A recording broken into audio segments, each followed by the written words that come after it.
किसी ने क्या खूब कहा है कि जिनके मन के भाव सच्चे होते हैं उनके हर काम अच्छे होते हैं। दोस्तों, स्वागत है आपका हमारे YouTube चैनल NSCC आरा में। सब लोग को ये ज्ञात है कि मैट्रिक और 12th बोर्ड के लिए एग्ज़ाम रूटीन्स आ चुके हैं। समय बहुत कम है, अब गिने चुने हुए कुछ दिन बचे हुए हैं। 40 से 50 दिन का समय बचा हुआ है। बहुत सारे बच्चों के मन में ऐसी उलझन है, ऐसे प्रश्न आ रहे हैं कि इन दिनों का यूटिलाइज हम कैसे करें, इन बचे हुए दिनों में हम बोर्ड परीक्षा की तैयारी कैसे करें। तो उन सारे प्रश्नों का जवाब आपको इस वीडियो में मिलेगा। आपको ये 40 दिन का फुल स्टडी प्लान इस वीडियो के जरिए हम आपके सामने रख रहे हैं। कैसे पढ़ना होगा, क्या करना होगा, हम इन बचे हुए दिनों में बोर्ड की तैयारी कैसे एक बेस्ट प्लेटफॉर्म के तहत तैयारी कर सकते हैं, वे सारे चीज़ आप इस वीडियो में पाएंगे। वीडियो का टॉपिक है हमारा 40 दिनों में बोर्ड की तैयारी कैसे करें। 40 दिनों में बोर्ड की तैयारी कैसे करें। फर्स्ट ऑफ ऑल, सबसे पहले आपका जो मकसद होना चाहिए हमारा है अपना लक्ष्य निर्धारित करें, क्योंकि किसी भी मंजिल को पाने के लिए हमारी मंजिल है क्या ये जानना हमारे लिए जरूरी होता है। कहने का मतलब ये है कि आपका लक्ष्य क्या है। आप 95% गेन करना चाहते हैं, 90% गेन करना चाहते हैं, 80% गेन करना चाहते हैं, आप 100 up to 100 गेन करना चाहते हैं, तो उसके अकॉर्डिंग आपकी योजना होनी चाहिए, आपकी तैयारी होनी चाहिए। मन में वैसे संकल्प होने चाहिए, वैसा निष्ठा होना चाहिए, काम करने का जुनून होना चाहिए।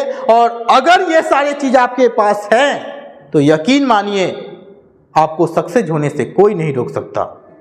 तो सबसे पहले आपको ये काम करना होगा कि अपनी योजना के तहत अपने लक्ष्य का निर्धारण करना होगा, अपने एम को डिसाइड करना होगा। और ऐसा नहीं, जो एम जो होना चाहिए वो लोगों से शेयर करने की जरूरत नहीं है, क्योंकि आज की दुनिया कुछ अलग है। अगर किसी कारणवश अपने एम में आप विफल होते हैं या थोड़ी सी भी ऊपर नीचे होती है तो लोग आपका मजाक उड़ाने में तनिक भी नहीं चूकते। इसलिए कहा जाता है, किसी ने कहा है कि एम जो होना चाहिए AIM, इसका एक फुल फॉर्म अपने रूप में हम देना चाहेंगे। एम का मतलब है ए से एम्बिशन, आई मतलब इन, एम मतलब माइंड, यानी एम्बिशन इन माइंड, यानी जो भी आपका लक्ष्य है आपके दिमाग में निहित होनी चाहिए। जो आएगा, रिजल्ट्स आएगा, जब सफलता मिलेगी उसकी तो धूम चारों ओर मचेगी। तो एम निर्धारित करने के बाद आपका सेकंड होना चाहिए योजना तैयार करें, यानी प्लान बनाएं। प्लान के तहत क्या होना चाहिए, तो हमारी तैयारी कैसी है खुद को जांचें।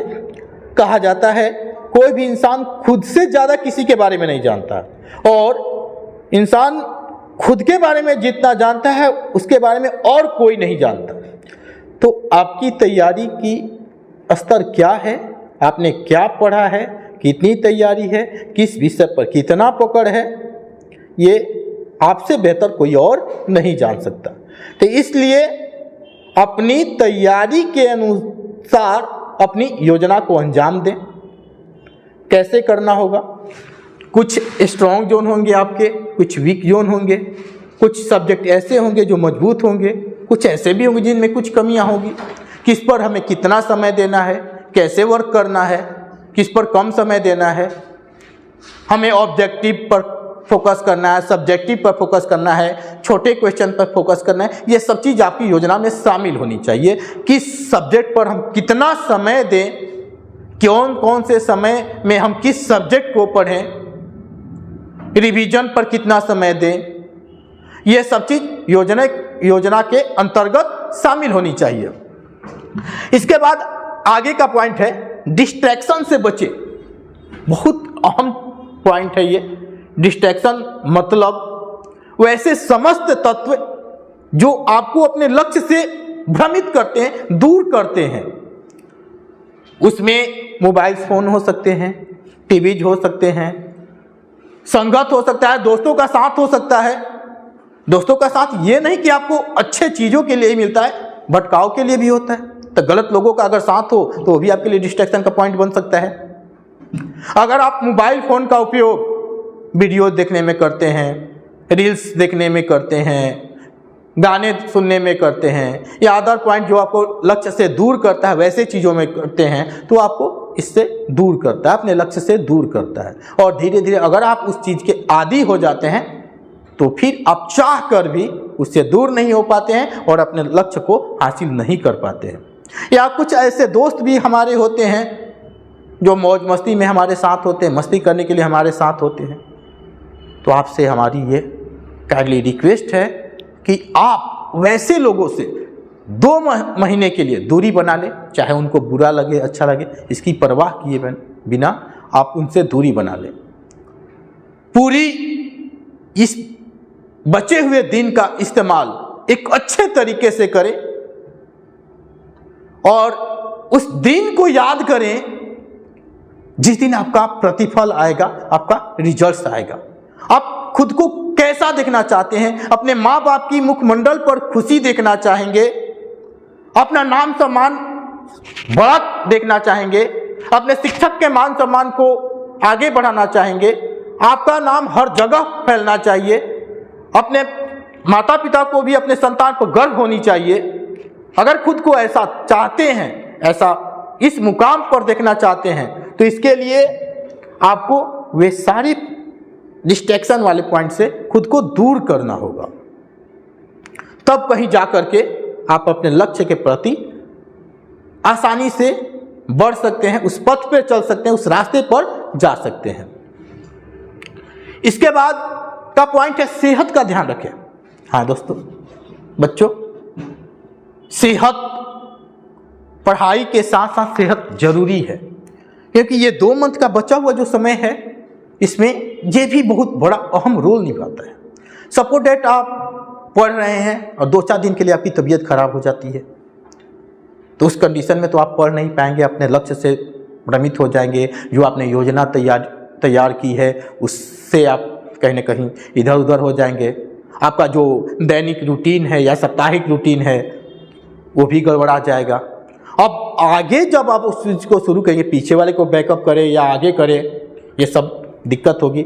इसलिए इन 2 मंथ में अपने सेहत का विशेष ध्यान रखना है, संतुलित आहार लेना है, बाहरी चीज़ों से बचना है, बाहर की चीज़ों को खाने से बचना है। आप हेल्दी फूड लें, संतुलित आहार लें, उसमें आप जो भी चीज़, ड्राई फ्रूट्स हो, फ्रूट्स हो, दूध हो, हरी सब्जी हो, जैसे कि आपका सेहत अच्छा रहे, उन सारे चीज़ों का सेवन करें। इसके बाद आगे चलते हैं, क्वेश्चन बैंक से क्वेश्चन पैटर्न को समझें, बहुत जरूरी है। सब लोग, अगर आप लोग क्वेश्चन बैंक लिए हैं बहुत अच्छा है, अगर जो लोग नहीं लिए हैं वो क्वेश्चन बैंक को ले लें। इससे क्या होगी कि आपको गत वर्षों के प्रश्नों के पैटर्न, प्रश्न, उसका सॉल्यूशन, सब चीज़ आपको मिलेगा। प्रश्न पत्र को समझने में मदद मिलेगी। विगत कम से कम 5 से 6 सालों का गहन अध्ययन करें, किस तरह से प्रश्न पूछे जाते हैं, कौन कौन से चैप्टर से विशेषकर क्वेश्चन पूछे जाते हैं, किस चैप्टर से दीर्घ उत्तरीय क्वेश्चन पूछे जाते हैं, किस चैप्टर से लघु उत्तरीय क्वेश्चन, कि कौन सा ऐसा चैप्टर है जिससे ज़्यादा क्वेश्चन पूछे जाते हैं। जैसे 80-20 का फॉर्मूला आप लोगों ने सुना होगा। 80-20 जो होता है, ऐसा होता है किताब के कुछ 20% अंश ऐसे होते हैं जिससे 80% यानी 80% क्वेश्चन पूछे जाते हैं।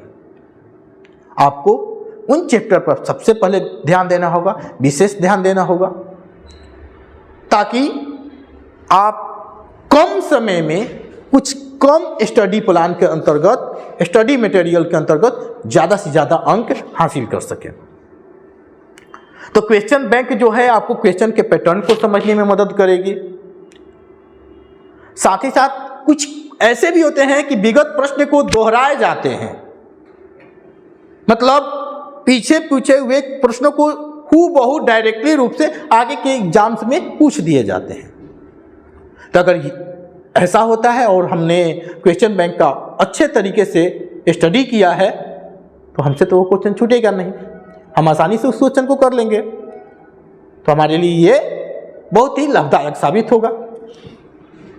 तो याद रखें, क्वेश्चन बैंक का जरूर सहारा लें। अगर हो सके तो क्वेश्चन बैंक को पूरी तरह से कंप्लीट कर लें।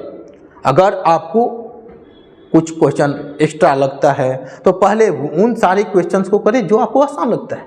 इससे आपका मनोबल बढ़ेगा, आपकी हिम्मत बढ़ेगी। पहले ऑब्जेक्टिव क्वेश्चन करें, शॉर्ट क्वेश्चन करें, जो क्वेश्चन थोड़ा सा और टाइप से लगता है उसको लिखें, लिखकर याद करें, बार बार उस चीज़ का रिवीजन करें। कोई चीज़ एक दिन में नहीं होता है, 2 दिन में करेंगे, 5 दिन करेंगे। उसके लिए एक अलग तरीके से रूटीन सेट करें, एक अलग योजना बनाएं उन सारे क्वेश्चंस के लिए जो आपको थोड़ा सा जटिल टाइप से लगता है। ऐसे कुछ जटिल होता नहीं, ये आपके ऊपर डिपेंड करता है, क्योंकि सारी चीज़ मानसिकता का खेल है, सोच पर। कहा जाता है ना कि सब चीज़ हमारी सोच पर निर्भर करता है, यानी हमारी जीत और हमारी हार हमारी सोच पर निर्भर करता है। अगर हम मान के चलते हैं, मान लिया तो हार है और ठान लिया तो जीत है। इसलिए हमको मान के नहीं, ठान के चलना है। हम ठान के चलेंगे, किसी भी चीज़ को हासिल करना है जरूर हासिल करेंगे, और उसमें कोई हमें उस चीज़ को हासिल करने से नहीं रोक सकता। ये आपके अंदर विश्वास होनी चाहिए। जीतना है हमें, और उसके लिए जो कर्तव्य करना है, जो काम करना है, उससे हम पीछे नहीं रहे।